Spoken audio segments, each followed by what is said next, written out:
Dreamers. If I was famous enough to have a cult following, I assume that's what they'd be called. Dreamers or sleepyheads, maybe. Anyway, if you haven't yet, please subscribe to the podcast on YouTube and iTunes, and follow us on Facebook and Instagram at Livin the Dream 506. But most importantly, keep listening and let me know what you think. My guest today is the drummer of the band UMPHREY'S McGEE. He is the hardest working man in show business. Please give it up for Mr. Kris Myers.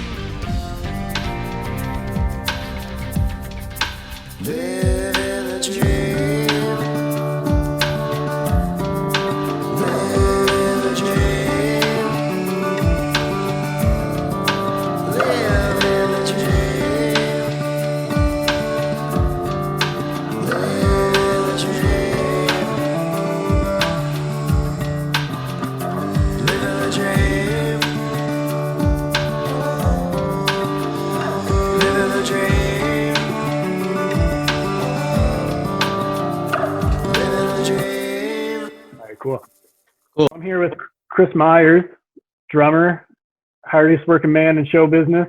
Yeah. Drummer for UMPHREY'S McGEE. How you doing, man? Oh, how are you? Good. How are you? Good. So Kris with a K. What's the origin of, like, where are you from? Where's your nationality?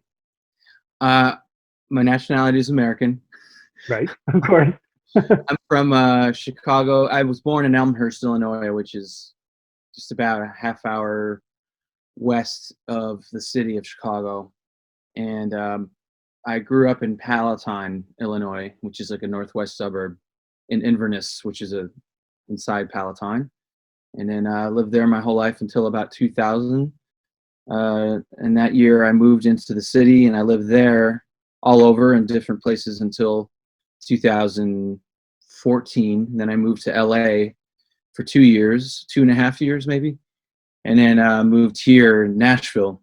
I've been here for 3 years. Nice. Yeah. How do you like Nashville? Love it. It's great. People are friendly and really nice place to live and to buy a house and all that. It's really nice. Nice. So throughout this, we usually do a fan questions section, but if something comes up that's on topic, I might throw it in. So yeah, sure. Maggie JB said, "Are hot chicken sandwiches in Nashville really worth the hype? And which place is the best?" Hot chicken sandwiches? Yeah. I don't even know what that means. Spicy chicken? I don't know. Like, I've never been to Nashville. Yeah, the hot chicken sandwiches.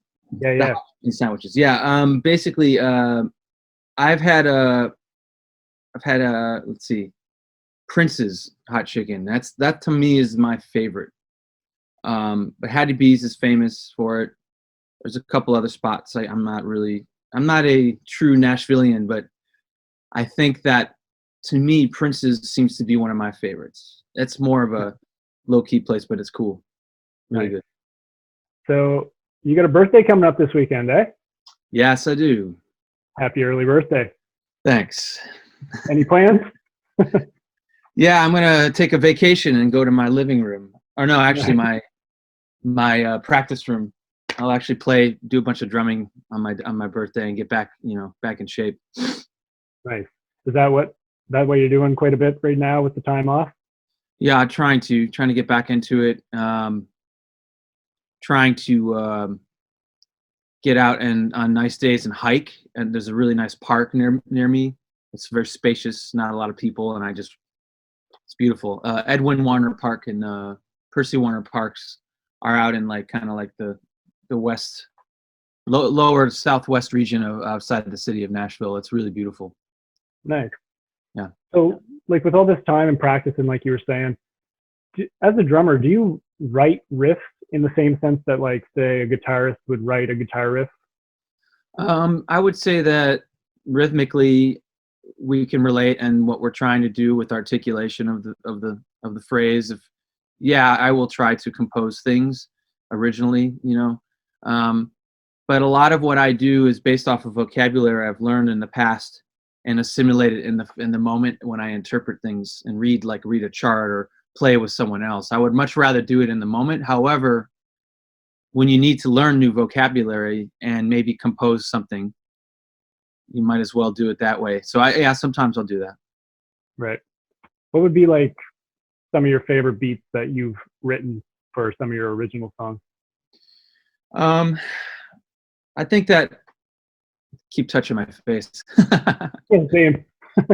I guess when you're in your house, it's okay, but when you're in public. Anyway, so what was I going to say? I think maybe some of my older patterns from the old, like from Anchor Drops. There's a couple from that record that I thought was pretty creative. Like Anchor Drops, I think is one that's pretty interesting. I like, Plunger. That's from that record too. Even stuff that like, in the newer records, I was trying to simplify a little more and get better tones and sounds than worrying about rhythmic permutations and things. I think Dark Brush is one that I've based off of a riff. A lot of what I do is based off of guitar riffs, and I'm trying to just emulate that on the kit. So like most of the the recent stuff is basically straight ahead beats, like and it's not us, it's you. So I guess I don't really dig into or emphasize what I've created as much as I've just been able to provide in that moment for the band. Right. I have other projects where I do compose things, but like what? Well, I have a publishing company for music licensing.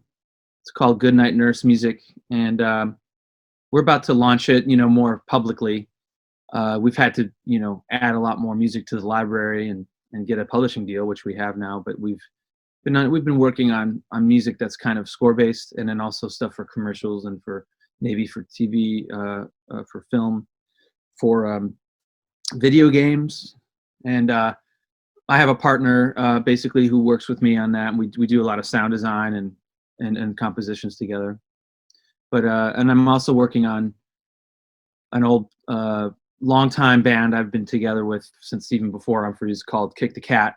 And we're working on a new album and kind of reuniting this later on whenever we get through this period of our life. Yeah, that's about it. Is there anything we would like that you've done so far? Like you said, you write for, did you say video games and stuff? Well, we're trying to, yeah. We're it's just all kinds of different music licensing entities, commercials, TV shows, whatever will be accepted in our library, and we're open for business, so we're just trying to get it out there. So there's nothing that's been done yet? Oh no, everything's, well, as far as deals go, yeah, we've had a couple.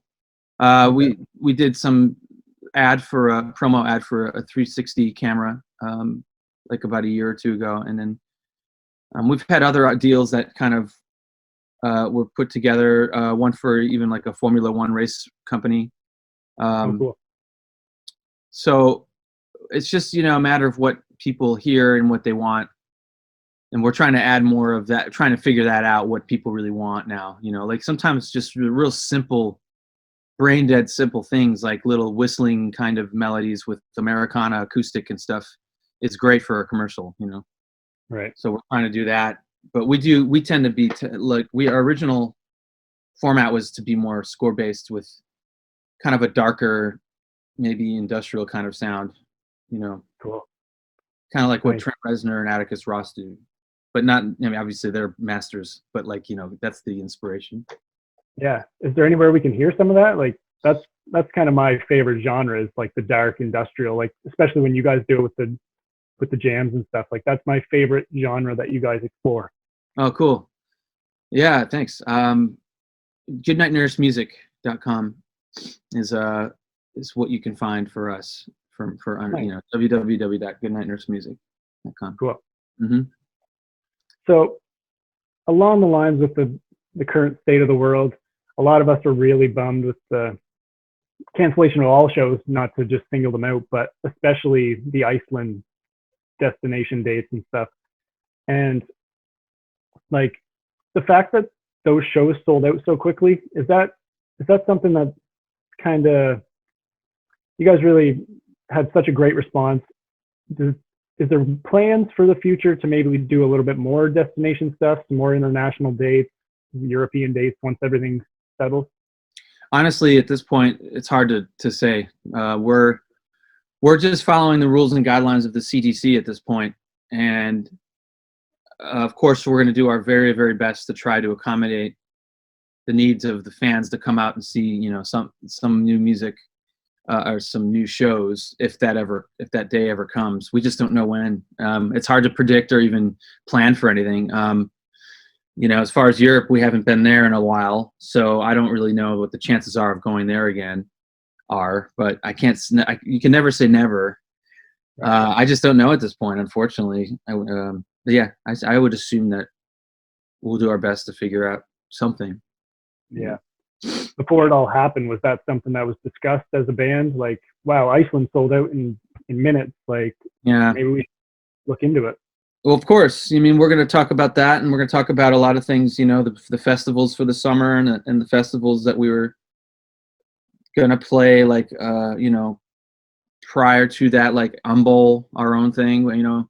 We were just going to see about all these things. I don't know for sure what's been confirmed yet. I don't even think anything has been confirmed because we don't even know ourselves. Right. This thing is just taking everyone by surprise in the whole industry and everywhere else in life, and it's just really, it's words can't even express. I don't even know. Right. Yeah. Yeah. Like, so this year, Umbol was taking on a new format with instead of the 4 quarters, you guys are going to do 2 days. Mm-hmm. Can you shed any light on exactly what the plan was for the 2 days? Like the new format, what was going to happen instead of the regular 4 quarters? Well, I can't speak for the experts that would explain it better than I would. Maybe, management, Kevin or somebody would be able to explain it better. But from what I understand, we're just taking the same format that we did and just changing a few things ever so slightly. But we're just making it extended to 2 days so that we don't have to do all of that in the bulk of one show.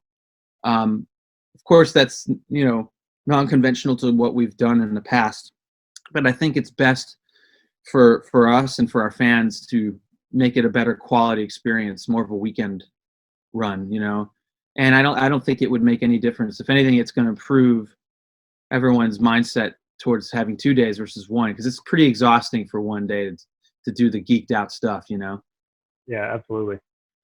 Yeah, I attended 2 Umbols, and as amazing as they are, especially with all the different avenues that you guys explore on the 4 quarters, it is a long night. Like, even though the sets are shorter, like each quarter is 45 minutes or something like that, but it still is a long night. Same with like New Year's and the 3 full sets. It's a long night. It's hard on the feet and hard on the system for sure. Yeah, I think the fans would even agree or even maybe resonate that with their retaining of everything. It's just cool enough to have it spread out for 2 days and make it more enjoyable and more comfortable. For sure.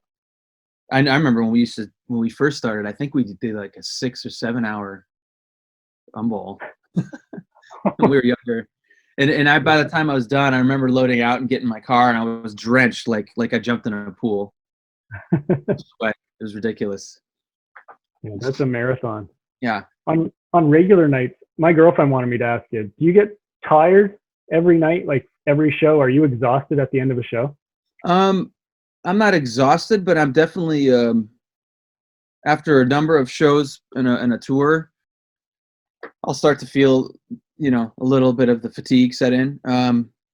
Depends on the night, sometimes it's just hit or miss. I try to get through each set based off of the years of experience we have to know and gauge what we physically can do and handle.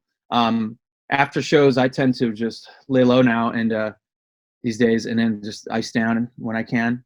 I have a whole icing routine, and then just lots of fluids, and then I try to calm myself down so I can eventually go to sleep, because the adrenaline's going for 3 hours straight. So some nights it's easier than others, I guess. It's just hit or miss. Yeah, for sure. Yeah. I mean, you've been doing it your whole life. Like, you started, I think I read, when you were 8 years old. Is that true? Yes. So how did you get into drumming? Like, were you one of those kids where your parents said you pick an instrument and kind of forced you to learn, or was there a reason why you chose it at such a young age? Actually, it wasn't even my parents that influenced me to play. It was my uncle Bill, who was getting married at that time, and I think he was kind of getting rid of some things in his closet or whatever, some old belongings of his. One of which is he had this really sweet blue sparkle 1967 or 1970 blue Ludwig kit, and he gave it to me. And I was always interested. I had like some kind of like a toy drum set before that in my basement that I beat up pretty well, and I was just messing around, not aware I was going to get serious with it. And then he ended up giving that kit, that drum set to me, and then I started just kind of self-teaching myself, because he would come down and show me and demonstrate a couple beats, and he wasn't even really a drummer per se. He just knew how to play. He was a singer in a band when he was younger, but then Cool. But Bill basically gave me the kit and showed me a couple different beats that he knew. I would just kind of memorize and remember what I visually saw, and then of course what I was hearing, and then I would just kind of listen and play, and then I would work on each part of it and listen to the radio and play along to the radio. And so I just kind of self-taught myself. My parents, they weren't going to say no, but they weren't exactly thrilled about it. But they, of course, supported me, throughout the whole growth and development of learning the instrument. Right. I eventually got lessons, when I was 11, I got lessons. Okay. Yeah. Yeah, well, my son, Michael, wanted to say hi first off. All right. He's 9 right now, and he was wondering, like, how often did you practice playing as a kid? And like, once you started taking lessons, were you then pressured to really stick with it, or was it always a passion of yours? I think that I don't remember that far back, but I think I was pretty driven naturally by the instrument. I was pretty much practicing after school every day, and I think my parents kind of noticed that, and they then let me get lessons. And once I got lessons, then I had something to work on and really understand how to read music, how to understand what I was playing, learn a new vocabulary of drum fills and patterns. And of course I started working on it, and the purpose of it all was mainly to get with a band of guys at that time. There were guys in the band in the neighborhood that could play different instruments, and that's exactly what I did. When I was by age 12, I ended up in a rock band, and we would play in the basement or the garage, and that was my inspiration for a while. But yeah, I was pretty driven to work on it. I mean, I was very active at more athletics at that time, different types of sports and stuff, and I was more into that as a kid. But then music kind of ended up taking over. So, right. Dennis McBride was wondering about sports and stuff. Like, do you have other hobbies that you still kind of mess around with? Yeah, I play golf.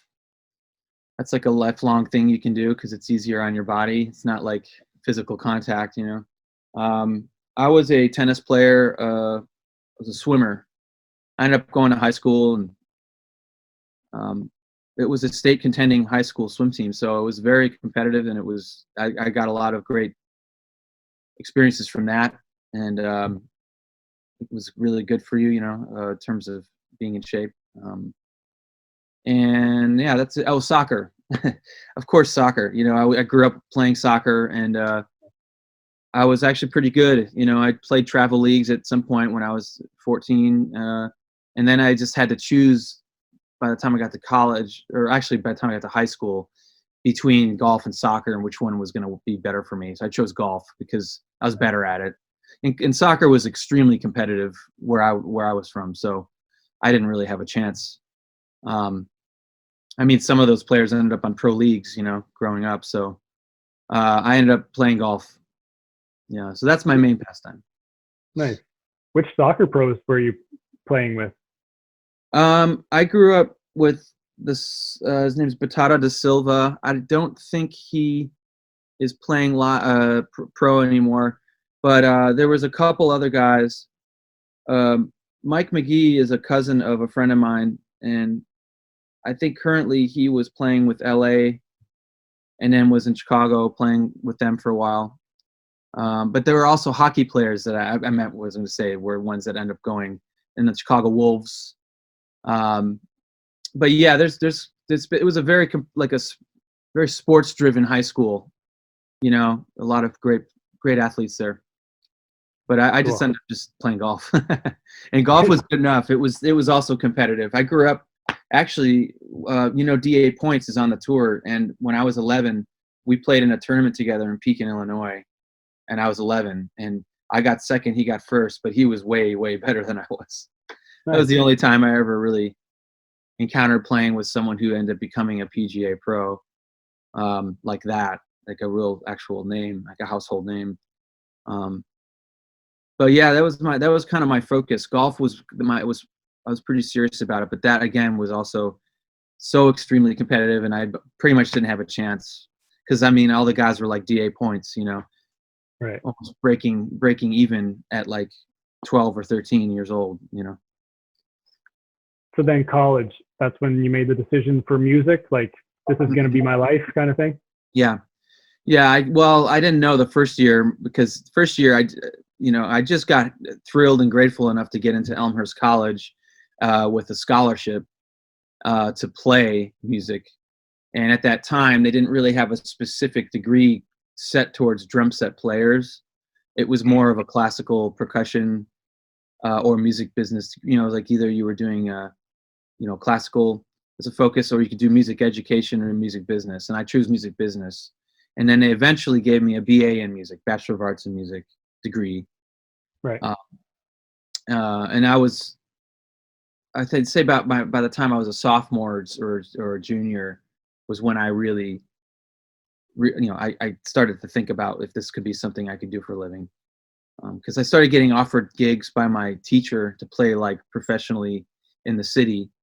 And when you start to evaluate how you connect with players at that level, you start to realize what kind of chance you have. And right. I really had no idea, because I grew up just playing in really good bands, but like playing, jazz and then playing sessions and reading charts and stuff was a whole new world. So I was learning all of that in college at that moment. It was a sink or swim situation. Right. Yeah. So then you got lucky. You got told to go to the audition, and yes. You joined. Was it like the end of 2002, 2003-ish when you got with Humphreys? Yeah, the end of 2002, I believe, in the fall was when I sent in the press kit of my personal press kit, and I just drove it right over to the manager's house and put it in his mailbox. And oddly enough, and it was the first package they received of literally hundreds. So it was a good thing I went that day and dropped it off. But yeah, then, the process kind of started in November, and I started getting to know some of the players. Andy was the first one that called me, and then I got to know him. And then I came over to Jake's. He was living in Wrigleyville at that time. And then I basically went down in his basement with them while they were there, and then played a little bit, learned a song. And then they told me to just go downstairs and play for a little bit. And they went upstairs to probably talk over the audition people, anyone who has auditioned. And while they were doing that, they were very, clever and had a microphone stashed somewhere in the basement, that was on while I was playing, so they could hear what I was doing, because they told me just to keep playing. So I think the process was for, basically throughout the fall of 2002, and then I ended up playing in January 2003. Nice. So Tyler Gresh wrote in, many of us remember when you first joined the band, and he added, get in the band, dude. And what was that experience like, stepping into an already sort of established group and filling the shoes of the late Mike Miro? And how have you grown as a musician since then? Well, it was not easy. It was really tough. It was probably more maybe stressful and a sense of uncertainty than anything. I was confident as a player, but I was also realizing I was getting into a whole world I was not really in tune with. I was learning about the politics and the understanding and the ethics of being in a band at that level, a professional level like that, understanding how to communicate, how to collaborate and be the new guy. And there was definitely those were some challenging times at times. And but you just got to learn how to eventually be positive and eventually get through the hard times, and then just see what you can make of it. And I think that I'm grateful for the experience, because you learn how to work with people as opposed to just honing in on your independent chops or your technique. It's not all about that. It's about how you make something a little more, I think in the role of being an accompanist towards someone else's idea. It's how you connect and speak a language together. And there's a whole language that Humphreys had that was non-conventional to what I learned from my world, but there were a lot of similarities though. So I was able to pick up on it. Yeah, it was tough. I mean, even just memorizing the songs alone was probably the most challenging. And we had to learn a lot. I had to learn a lot of tunes in a short amount of time before January, because this whole thing happened pretty abruptly, I guess. And playing Mike's parts were tough at first. Like, I mean, they threw in some progressive elements back in the older music that was a little more complex, and I respected that. And I just tried to play a lot of what Mike did, and then try to put my twist on it without changing things too much, because I didn't want to be disrespectful to the fans and what they expected. All right. I did come in a little strong-handed, meaning I was a little heavier-handed and a little louder, more vigorous, and I played with a thicker drumstick at that time, because I was coming from jazz world at that time in my career, in my development. So I figured I had to get back to playing rock again. So I was really playing hard, and I think I was some complaints from some fans, like he hits too hard, or he's they were just getting used to the new guy, and they were giving me a hard time at first, and I respect that, but sure. it's come a long way since then. Yeah, absolutely. What was the hardest song to learn? Der Bluten was a little challenging because of all the cues and the odd little tag phrases that they rely on me to cue for them to go to the next section. I still couldn't quite get a lot of those cues right away, and I would miss some, and I had to make sure I had that right. So that was tough. And I remember Out of Order was a little challenging. Second Self was challenging, trying to learn some of those parts, like in the odd time signature section. It's a little more Zappa-like. For sure. How does having another drummer and percussionist in the band change the way that you're able to play? Like with Andy, shout out to Andy Farag. Does it allow him, does he focus on things like texture, which allows you to maybe focus more on some more difficult beats or anything like that? Yes, I think that's been a process in itself, and it still is. A drummer and percussionist relationship is one that you have to work together with on. Sometimes some guys can just play together and naturally just do what they want to do and interpret things the way they want at the time without having to talk about it. But I think Andy and I have tried to at least do a little bit of that, but also do a little bit of listening to each other and know when someone's going to go off and play and ad-lib a little more, and then the other guy could just sort of play straight ahead, and vice versa. It's always a work in progress. We did learn to play some assigned parts as well and agree on that for for some subtle sections, and we're trying to do more of that, because it's just it's becoming it's more advantageous to play in unison for some things underneath the bed of what's going on between Joel, Jake, and Brendan, and Ryan. So because everyone wants to play their own part naturally. So I think that the rhythm section, needs to tighten up and maybe try to play less. And I'm trying to do that. It's not easy because you get excited and you want to have a lot of interplay. especially with the solo guitarists, anybody soloing or anyone taking the lead on something, and then, you want to have a conversation with them, but then you learn sometimes that sometimes it's best just to keep it streamlined. So Yeah. Andy and I try to do that, and then we'll think about all the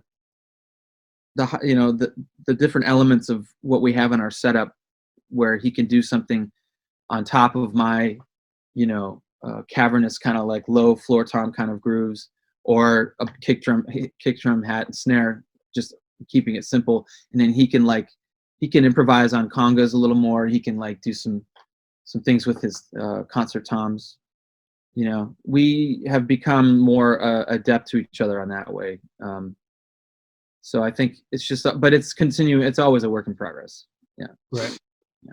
One thing that just came to mind for me, I saw Radiohead live, and one of their songs, if I'm remembering correctly, Bloom, they have 3 drum kits going and different time signatures. Do you and Andy ever fuck around with that type of idea, like him doing a completely different time signature? Like from each other? Yeah. Same time?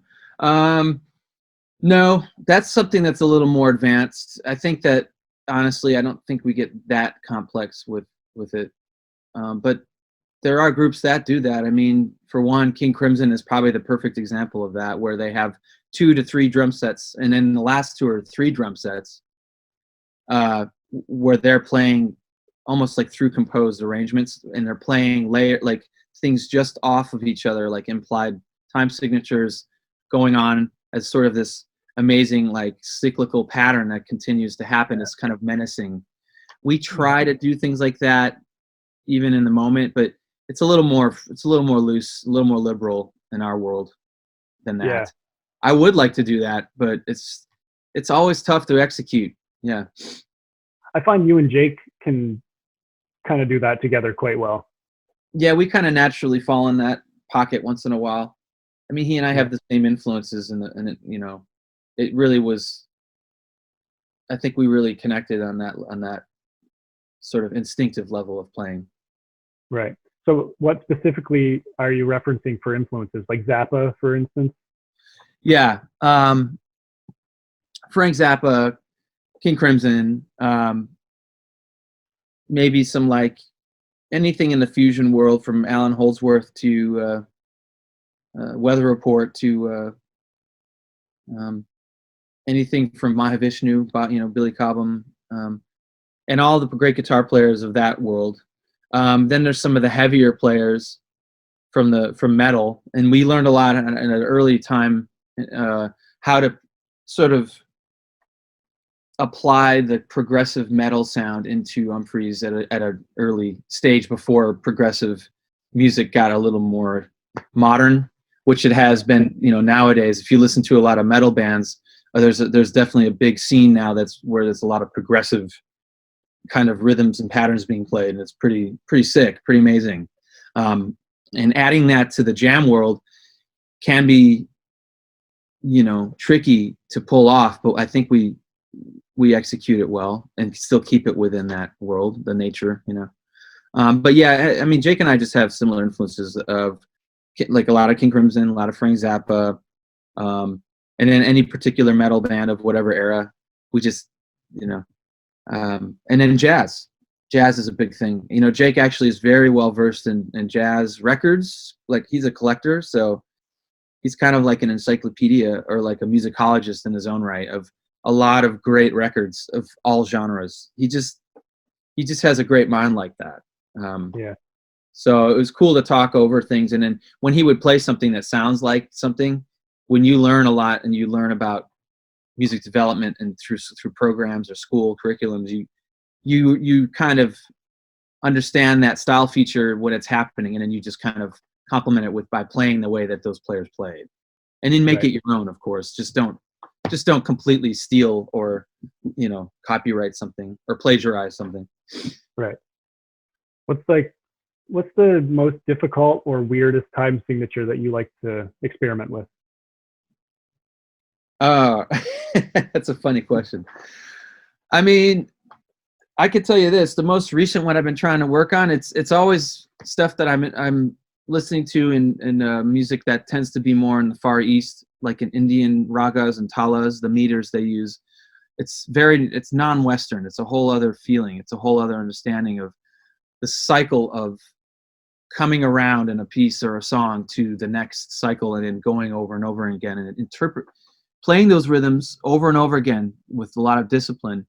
And the meters tend to be, they're definitely not in what we would call 4/4 time. So Frank Zappa applied a lot of that to his music as well, brilliantly.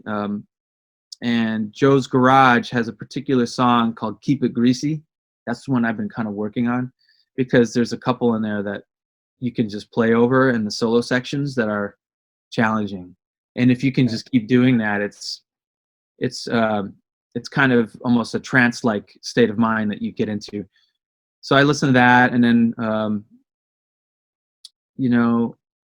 there's a record that John McLaughlin came out a long time ago, where there's a song called Gift. That song Gift, I think is what it's called. Trilak Gurtu is a famous percussionist / drum set player. He's kind of created this hybrid of a setup. And that song, that particular one it's very cool to play to, and I try to play along with that as well. I've been playing also some Snarky Puppy lately, and some of the older records they have where they were playing more progressive stuff. And there's some tricky little things that Spud is doing that I'm trying to, practice with. Right.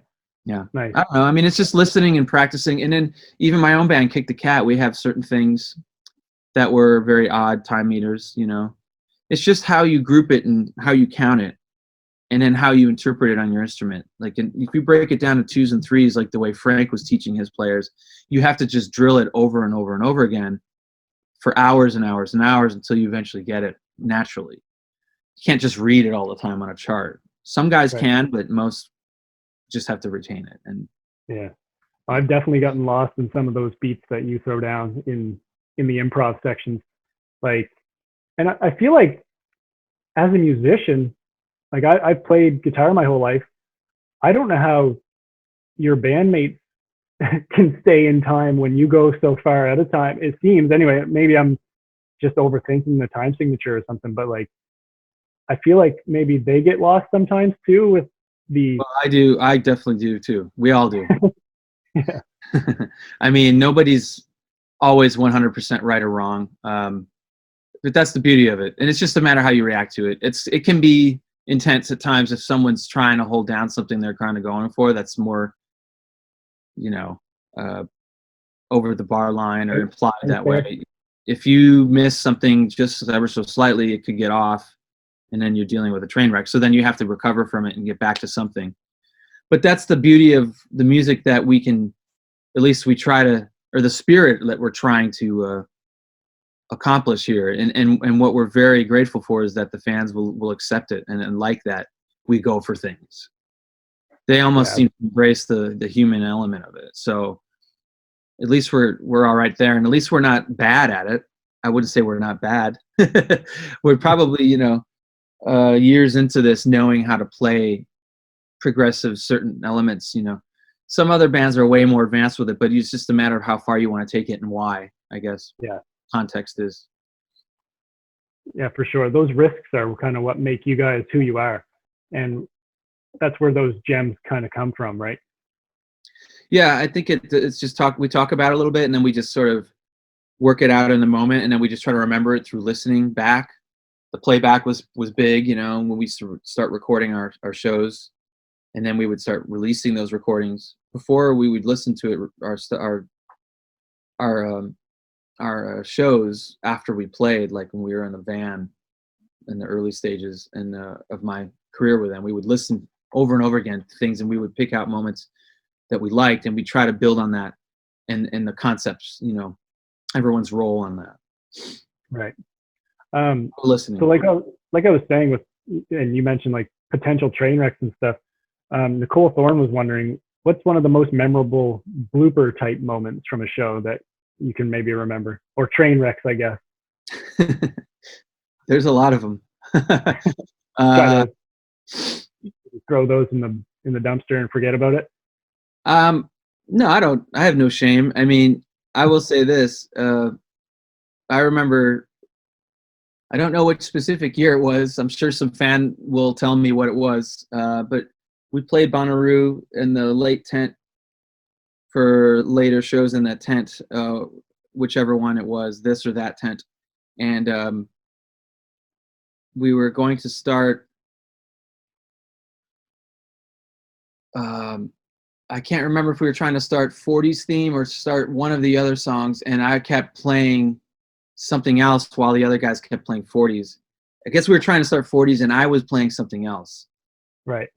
Or maybe it was the other way around. And we stopped, and then I tried to count it off again. I did the exact same thing again, and then we stopped again. It was just almost like it was an intended mistake, like it was almost comical.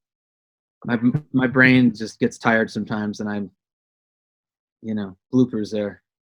Well, like I said, the hardest working man in show business. So you're allowed to. That was a term that Jake started, and it's it's not necessarily true, but I'm grateful that he says it. It's probably because he's saying that I'm trying too hard, that I've been playing too much.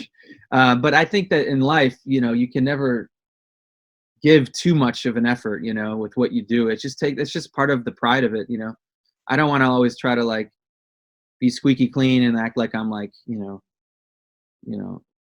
playing like I don't give a shit. I play like I really mean it, and that's, I think, where that's coming from. Right. It doesn't mean I'm trying to prove something to everybody that, I am the hardest working guy. That's nice of Jake to say. I think he was the one who started that. Nice. But yeah, I appreciate the fans saying that. Yeah, for sure. Alex Mello was wondering, who do you have the loudest in your monitor? I have a general mix. That's a general FOH, or front of house mix, as they would call it. You could probably ask, our monitor engineer about that, but I would say that I have a pretty even-keeled, balanced mix. I do tend to want soloists up at moments, and then, then back in the mix a little bit later manually. But I don't ask for too many monitor moves during the show. Maybe a handful. Sometimes I have nights where, it's very challenging, because from room to room, you got to understand, every room sounds different. It's very challenging. And some rooms obviously are really tight and studio treated. Some places are just, it's like you're playing in a barn, So like you just don't know what, when you play after year and you get to know these venues, then you start to prepare yourself to know what, what to ask for more of. And sometimes Kris the front of house guy will suggest what you would want to try to do for your playing, or what you can listen for better. Like some stages have like subs underneath the stage, so if it's too bass heavy, then you want to back off on that a little bit. But I definitely want to make sure, though, most importantly, that I do have Ryan very nice and clear in my mix. Sometimes pedals for all guitars they have to work on the levels of them. Sometimes they go up a few dBs and then down, to my understanding, and that has to be worked out. But yeah, it's all good. I mean, I kind of do generally a balanced front of house mix. Cool. So you mentioned some rooms are different. Sam Hudson was wondering what some of your favorite rooms to play. Well, I guess if you're saying rooms, technically that doesn't mean Red Rocks, because that's an outdoor venue. So that's probably everyone's favorite. For sure. I love playing the Fox Theater in Oakland. It's gorgeous theater. It sounds great for how big it is, and of course it looks amazing. It's fairly new, isn't it? Well, it's fairly, in terms of the renovations they did, maybe however many years ago, maybe 5-7 years ago, maybe longer. Yeah. But yeah, they did an incredible job with that. And then the Beacon Theater is really nice in New York City. I like the Pageant, St. Louis. That's a cool room. There's so many. It's hard to say. But I think it depends on like how I'm feeling that day too. Sometimes I like to play a small, intimate venue where we'll play, like the Hive or something. Yeah. Depends, I guess. So you mentioned Red Rocks right off the bat when I mentioned rooms. Is that one of your favorite places in the world to play? Yeah, probably. Yeah, I would say so. Yeah. It's so majestic and so hard to deny the beauty of it and the experience. Have you seen a show there? Yeah, I've seen quite a few in the past when I wasn't playing. Yeah. Mm-hmm. Yeah. No, I couldn't believe how amazing the sound was. Like, and I Yeah. knew it was going to be great because the hype was like just everybody talks about it.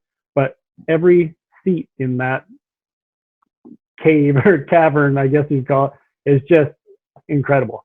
Incredible. Yeah, it is incredible. It's just it's not always just about how it sounds, it's about how it feels too. And everyone feeds off of that, including obviously the fans and the people in the audience. Like, and they're always rip roaring out there in Colorado. There's just some kind of in the water out there. Everyone's on like a whole other level of just excitement. It's really cool. Yeah, Tara Gracer, you probably know her. She does a lot of the photography for you guys. She's a great friend. She was wondering, when are you moving to Denver? That's a very nice invite. I appreciate that. I love Denver. It's beautiful. It's changed so many in just so many ways since we first started. We used to play there. I don't think I'll probably be moving anytime soon. I do like being close to the Midwest, close to my family that are still in Illinois, and I definitely want to have easier access to touring around the city, around the country, and have a hub. And Nashville seems to be more like Middle America, where I want to be. But yeah, I appreciate that invite. Denver's gorgeous. I mean, I wanted to stay in California, you know, but I just felt like, you know, there were personal reasons, and also like just traveling in its own was very difficult to get back and forth out west. Denver's a little easier than LA, that's for sure. But yeah, I just think that Nashville here has something that has to offer to me, you know, both musically and just personally. Yeah. In Denver, like with the higher altitude and stuff, a lot of athletes notice that they're short of breath when they're doing things. Do you guys notice that when you play in Denver? Mm-hmm. Oh yeah? Yeah, even, well, not in Denver, but Red Rocks for sure. I still feel that a little bit. Aspen for sure. Aspen is one that's I definitely need to use an oxygen machine at some point. Yeah. You know, to just kind of reset there. Yeah. Yeah. Tara was also wondering, what's your favorite Halloween mashup costume that you've ever done? That's a good question. So many good ones. The Incredible Hulk Hogan was pretty outrageous. Although my Hulk Hogan mustache kept falling off. That was funny. That was awesome. Weird Al Pacino was pretty good. Larry David Letterman. I'm trying to remember all the ones I did. I think the most outrageous was probably Pamela Anderson Cooper. That was awesome. Do you remember where that Halloween show was when you were Pamela Anderson Cooper? I think I was in St. Louis. Yeah. One of the favorite rooms. Nice.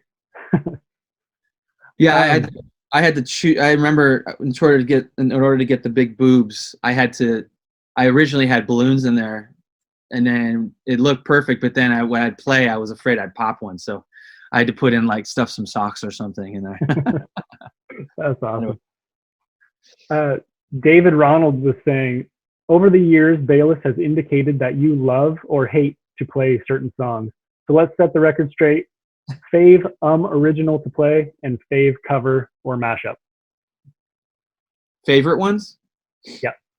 Favorite cover? I mean, it's changed over the years, but I think most of the time in my career, I've always felt Plunger had all of the elements that is UMPHREY'S McGEE when I joined.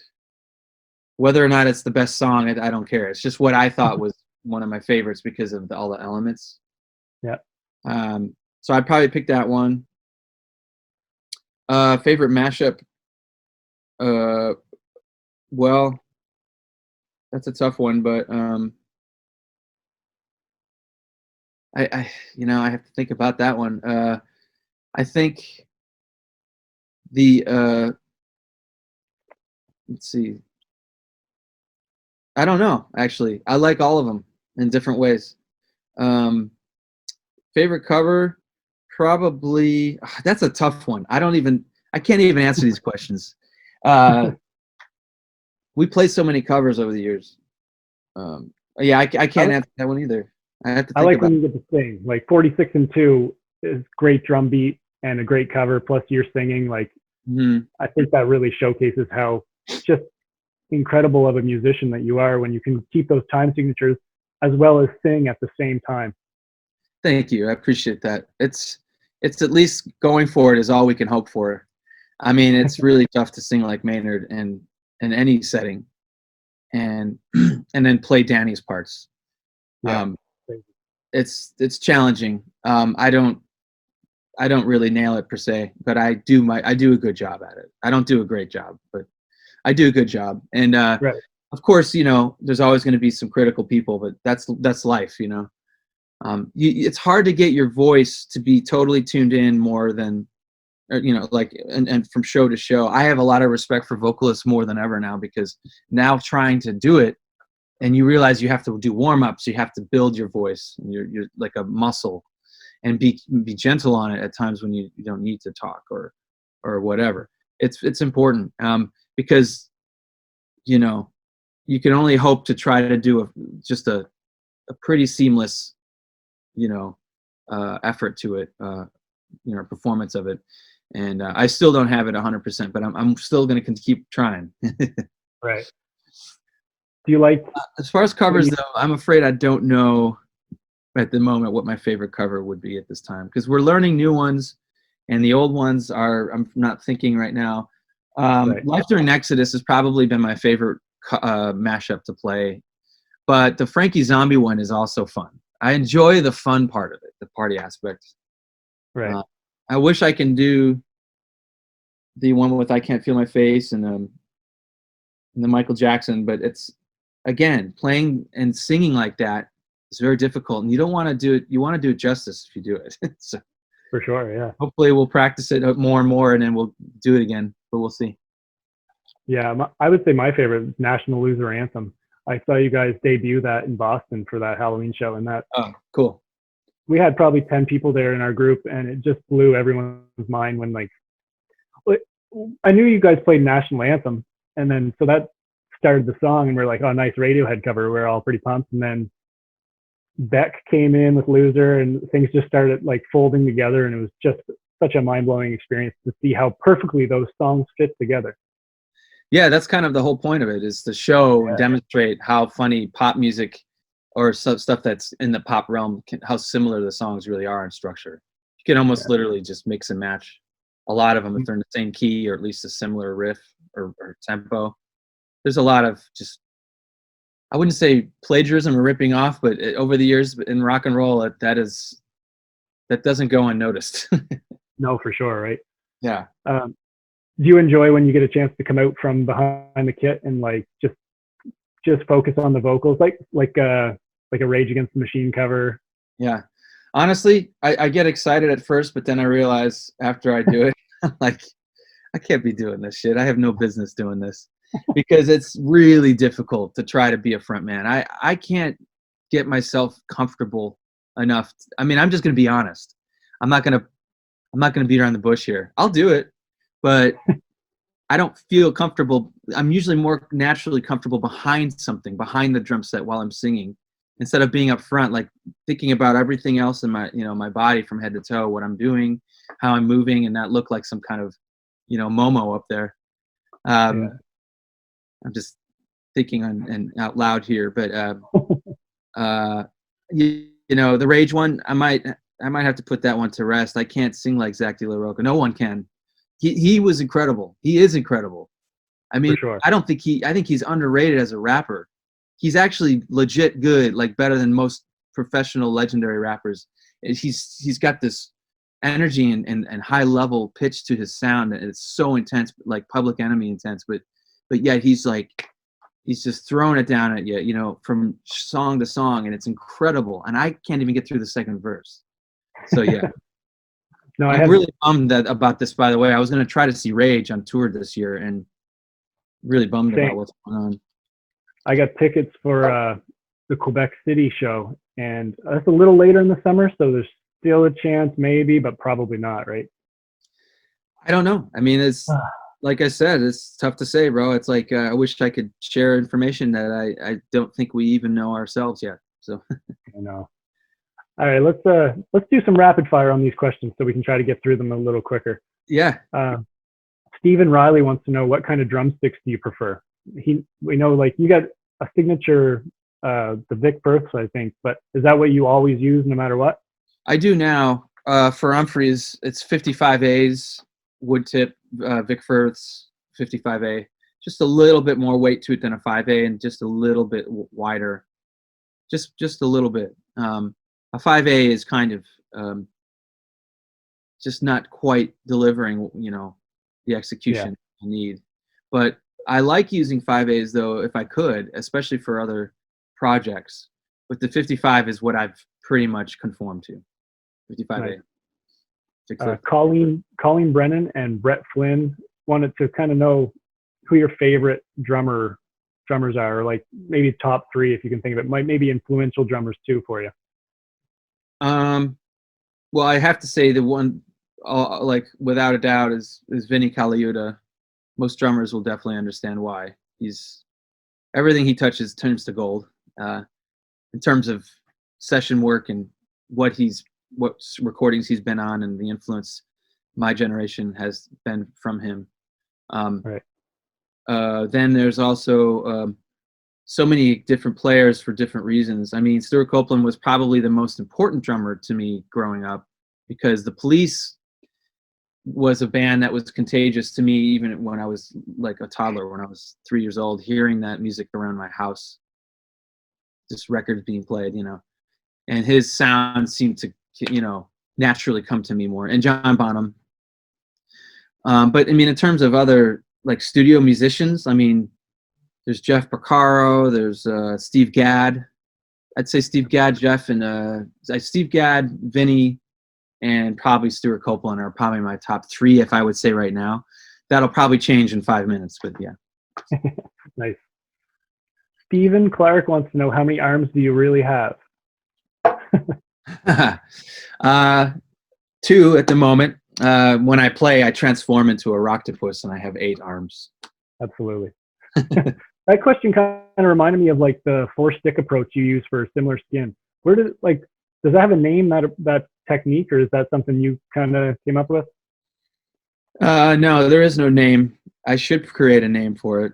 No, it's not original idea. It's actually deriving from what the riff reminded me of, which the song, to me, it's different, it's original, but it derives from the sound and the vibe of 4 Sticks, the song from Led Zeppelin.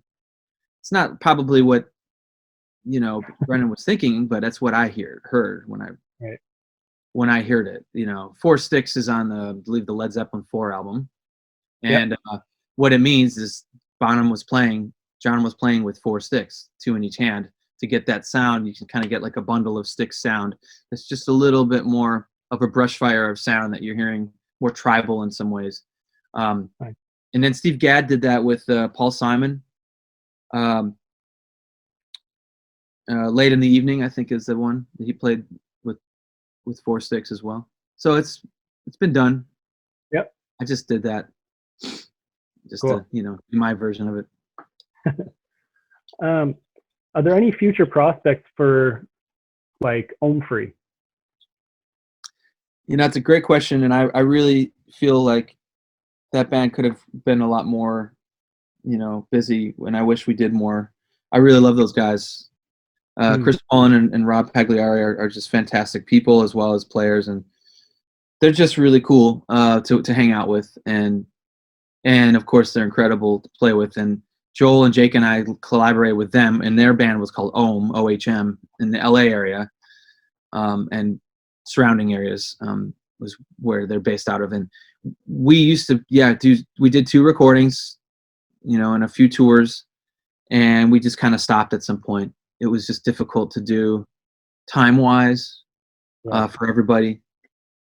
So I don't foresee it happening again, but you can never say never. I mean, who knows? It depends on where they're at and where we're at in our lives. So no plans as of yet, but we'll see. That's unfortunate. No, I love both of those albums. That was a cool super group per se. Yeah. Thank you. Dennis McBride asked if you would do an impression of The Godfather for us. I can't do The Godfather. That's not my expertise. I won't even try. I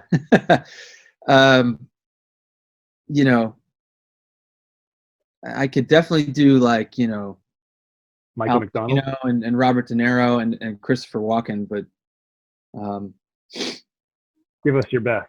I just have to think about it for a moment, I don't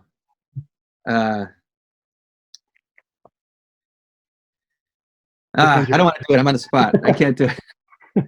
I can't do it. I like to be a method actor. Right. It's got to be in the heat of the moment, right? Yes.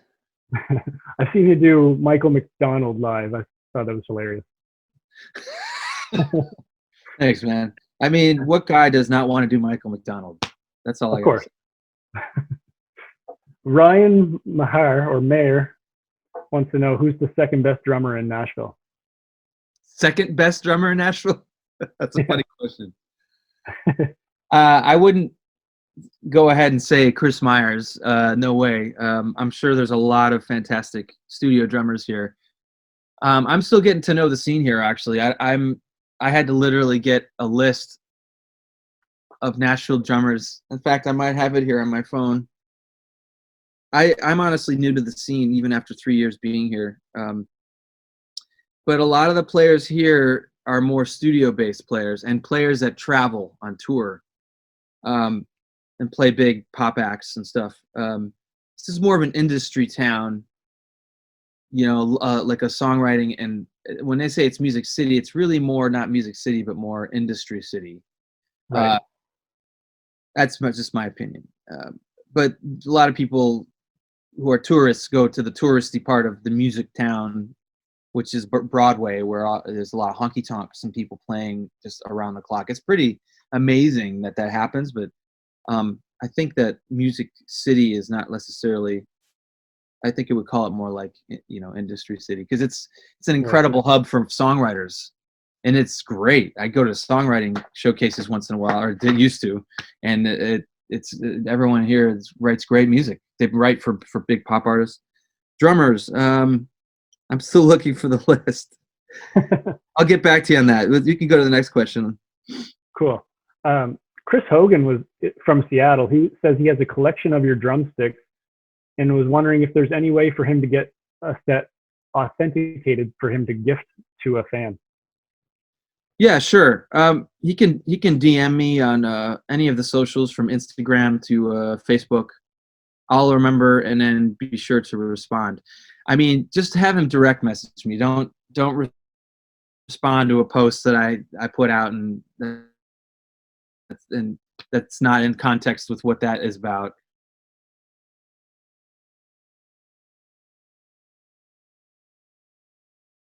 Just and go ahead. I was just gonna say we can finish up here if you want. I was gonna ask you if there's any way we can get a quick little demonstration on the kit behind you. Dude, I'd love that. And you know what? I just downloaded the Zoom, and I was planning to do that. Unfortunately, when I play, it just mutes. I have to work on the settings for the microphones. I'm a little behind. I apologize. I could do this next week again if you want, and we could try this again, and I'll probably have the microphone situation figured out by then. I might even use this guy right here.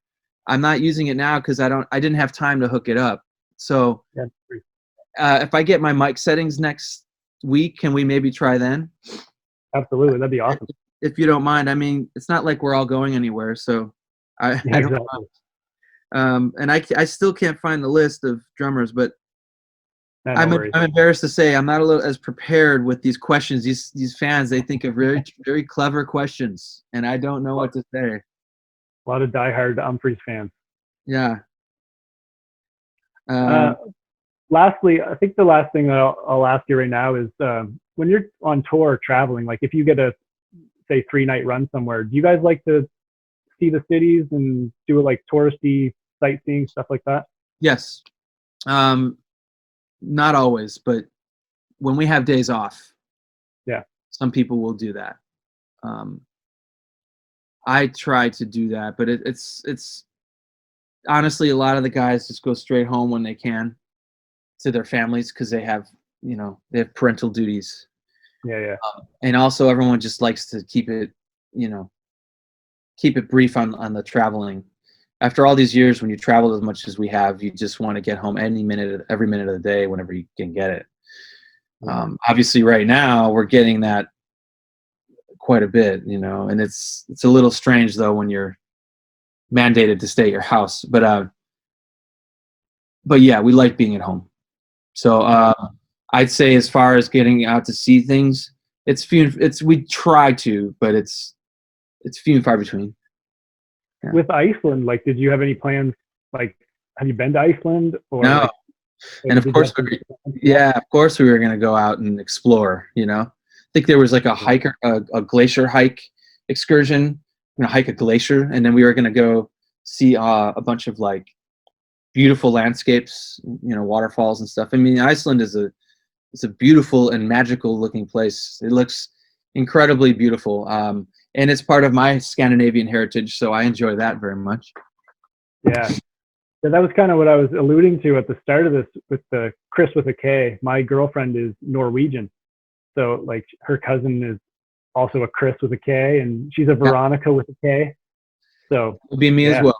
My dad's from Norway. He lived in southern Norway, the southern tip, called Mandal. It's like a mountain town it's very unknown, but it was like one of the southernmost points of Norway. And he moved to Brooklyn when he was like 15 or 14, and then he eventually got in the Navy, and then after the Navy, he eventually ended up in Illinois, in the suburbs of Chicago, met my mom, and then the rest is history. So I have Norwegian blood in me. Nice. Yeah. Do you have any plans for anything like Bayless has been doing with the wine knot setups and stuff like that? Like, are you going to do some late night shows for us? I'm going to eventually get myself together here for next week. I'm going to admit that I was going through kind of a period of dragging myself. I was just kind of depressed and kind of in a strange place, trying to get my spirit up, more upbeat during this time, the last couple weeks. And I think that now I'm enjoying doing more activity. I'm playing again on the drums. I went out for hikes, and I'm going to start doing some streams. And I guess I'll probably be doing some lessons next week, in the next couple weeks as well, because there's been a lot of outpouring feedback for me to do lessons, which I'm very grateful of, and I'm happy to share whatever it is I can do. So I guess stay tuned for that. I'm going to be working on that and getting myself together with that. And then as far as performances, I might just more or less film. I might be doing just more filming of me playing stuff and posting it. I'm not sure if I'll do anything live yet, any kind of stream, but it's a good idea. Yeah. I think we all kind of went through the initial depression and just kind of course, uncertainty that's gone along with all this. Is there something specific that you found helped you kind of get through that? I have, like I said, I just had to get moving, get myself moving, do things, clean, organize around the house, get on your feet, get going, like go, if you can, find a place to walk or hike and get out of your house for a little bit, away from, people, of course, right. Wearing a mask. Luckily where I live, I'm pretty spread out in my neighborhood, so I'm able to. I go to a hiking trail though, and it's beautiful, and it's just me and nature, and I like that. Helped me. That was a game changer last week to do that, so I recommend that. Maybe start writing things down, read books, and try to get away from a screen. That's my next goal, is to get away from the screens a little bit. Of course, video streams, considered with that. I'll do that, and video footage, but I'm hoping to kind of get my head out of the phone a little bit next week, and read a book. Things that I normally wouldn't do as much. I think you take it for granted. So I also for have sure. a list of drummers, by the way. These are just people I've been recommended over the years, and I'm still getting to know them. But I know this one guy, Jordan Perlson, is fantastic. He's a progressive drummer, but he's like a studio guy. He played with Jeff Kaufman, and he plays an Adrian Blues trio right now, or it's actually a quartet now. Marcus Finney, who's a friend, I think he's really talented. I like him a lot. He's an all-around great drummer for jazz, and you know he can do a lot of other things too, rock and R&B. And Ash Sohn, Ash and then Soan, Sohn, J.D. Beck, Ian Fitchuk, Evan Hutchings, Duffy Jackson, Nick Buddha, Jerry Rowe is a very famous old Nashville player, Hubert Payne, Richie Martinez. Richie Martinez is incredible. He's a friend of mine who's like plays kind of like more of that Animals as Leaders kind of style of playing. Right. Is that Matt Garska? Is that his name? And Yeah, intense math rock, progressive. and it's, yeah, and Richie actually is very versatile, but he is someone to check out on the Instagram. He's pretty incredible. He like literally composes his own patterns, and he just rips, man. He's great, and he's a ball of energy. He actually does martial arts, I think, on the side, which is actually smart for a drummer. You should do something like that to help keep your body and with the quickness and your your core is more in shape and things. All things that I need to do. So, yeah. So lastly, all right. Book recommendation to end on. You said you're going to do some reading. You got a book lined up? Yeah, I was thinking of rereading some old books. I think The Art of Motorcycle Maintenance, Zen and the Art of Motorcycle Maintenance is a classic, and it might be the right frame of mind for me to get in right now. I'm also trying to remember The Alchemist is something that I like to read right now spiritually to get my mind right. I think those two we'll start with. And then I love autobiographies of musicians, and I'm trying, or biographies, either or. And I'm trying to get into a couple at the time right now. I mean, Frank Zappa's, any of his biographies are great. The real Frank Zappa is a very good one. The old Miles Davis classic autobiography is great. I would say the Jocko one is probably my favorite, but it's actually the most, I think it's the saddest, because Jocko was incredible, and the way that he went was really, it really hits you hard. And the biography really explains it in detail, and like the progression that this poor man went through, who was one of the most brilliant musicians of all time. So, and people, let alone, and he was just, anyway. But yeah, I'll probably, that's a start right there. That's perfect. All right, man. Chris, thank you so much for doing this. It's been an absolute pleasure, and I'll be in touch next week, and hopefully we can get something set up for a little demonstration. That sounds great. Yeah, I mean, I'd be happy to do it. I'm going to be back. I'm going to be more prepared next week. So perfect. All right, man. Thanks a lot. You got it. Take care.